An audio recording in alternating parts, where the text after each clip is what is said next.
स्वागत है आपका हमारे चैनल पर। आज 16 अक्टूबर 2021 दिन शनिवार और आप देख रहे हैं न्यूज इन 7। पहली खबर है, दशहरे के दिन भारत में शस्त्र पूजन की परंपरा रही है और इसी मौके पर पीएम नरेंद्र मोदी ने देश को 7 डिफेंस कंपनियां समर्पित की हैं। रक्षा उपकरणों, हथियारों और वाहनों के निर्माण के लिए बनी 7 नई कंपनियों की लॉन्चिंग के मौके पर पीएम नरेंद्र मोदी ने कहा, हमें देश को हथियारों और रक्षा उपकरणों के मामले में आत्मनिर्भर बनाना है। हमारी सरकार ने आत्मनिर्भर भारत अभियान के तहत देश को सबसे बड़ी मिलिट्री पावर बनाने का लक्ष्य तय किया है। इन कंपनियों के जरिए हथियार, सैन्य वाहन और उपकरण और उन्नत तकनीक हासिल हो सकेगी और सरकार ने इन कंपनियों को मजबूती प्रदान करने के लिए 65,000 करोड़ रुपए के ऑर्डर दिए हैं। उन्होंने कहा कि उत्पादों की कीमत हमारी ताकत है और क्वालिटी हमारी छवि को मजबूत करेगी। इसके बाद प्रधानमंत्री ने कहा कि हमारा लक्ष्य दूसरे देशों के मुकाबले बराबरी पर आने का नहीं, बल्कि दुनिया में नेतृत्व करने का है।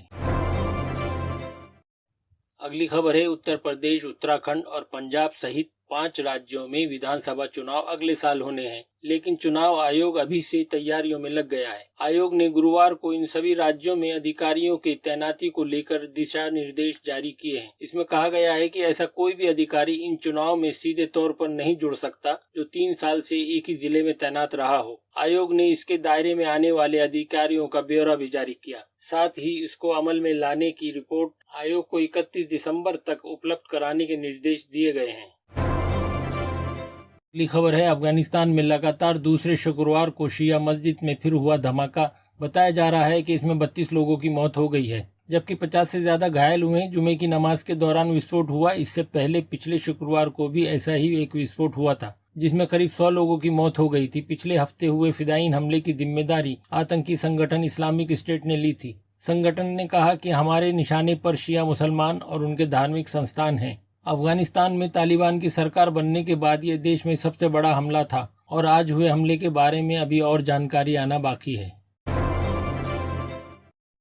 अगली खबर है, भारत में भुखमरी की स्थिति चिंताजनक है, क्योंकि भारत 116 देशों के ग्लोबल हंगर इंडेक्स 2021 में 101वें स्थान पर खिसक गया है। पिछले साल यानी 2020 में भारत 107 देशों में 94वें स्थान पर था। इस इंडेक्स में भारत अपने पड़ोसी देश पाकिस्तान, बांग्लादेश और नेपाल से भी पीछे है। रिपोर्ट में कहा गया है कि भारत में लोग कोविड-19 और उसके चलते लगाई गई पाबंदियों से बुरी तरह प्रभावित हुए हैं। कई एजेंसियों द्वारा तैयार की गई रिपोर्ट में बताया गया है कि भारत में भुखमरी का स्तर चिंताजनक है। रिपोर्ट के अनुसार पड़ोसी देश जैसे नेपाल, बांग्लादेश, म्यांमार और पाकिस्तान भी अलार्मिंग हंगर कैटेगरी में हैं। चीन, ब्राजील और कुवैत सहित 18 देशों ने टॉप रैंक हासिल किया है। इनका GHI स्कोर 5 से कम है। भारत का GHI स्कोर 27.5 है।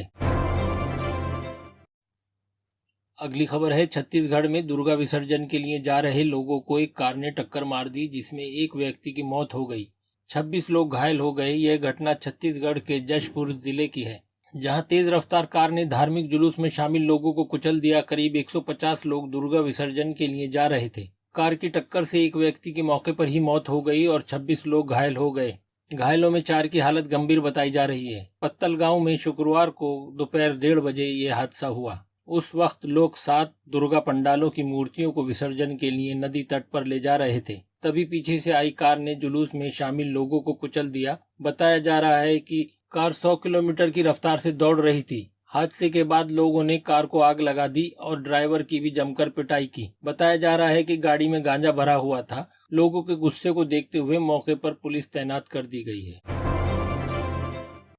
अगली खबर है, जैसा कि आप सब जानते हैं कि पिछले दिनों पंजाब के सीएम अमरिंदर सिंह के हटने के बाद से ही पंजाब कांग्रेस में आपसी कलह चल रही है। नवजोत सिंह सिद्धू की नाराजगी और उनका इस्तीफा देना, यह सब आप पिछले दिनों जान चुके हैं। लेकिन अब नई खबर यह आ रही है कि नवजोत सिंह सिद्धू अपना इस्तीफा वापस लेने के लिए राजी हो गए हैं। कांग्रेस हाईकमान के बीच बचाव के बाद उन्होंने ये फैसला लिया। पार्टी के नेतृत्व की पहल पर सिद्धू के साथ हुई अहम बैठक के बाद पंजाब कांग्रेस के प्रभारी महासचिव हरीश रावत ने ऐलान किया कि नवजोत सिंह सिद्धू प्रदेश कांग्रेस के अध्यक्ष के रूप में काम करते रहेंगे।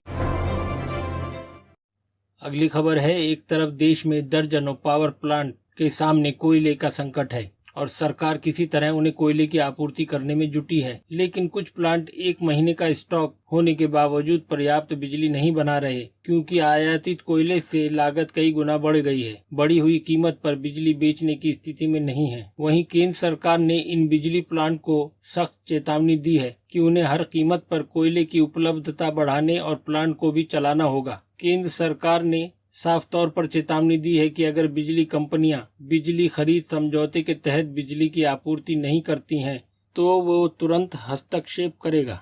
दोस्तों, अगर वीडियो आपको अच्छी लगी हो तो लाइक कीजिए, शेयर कीजिए एंड सब्सक्राइब कीजिए और सभी अपडेट के लिए हमारे चैनल से जुड़े रहिए।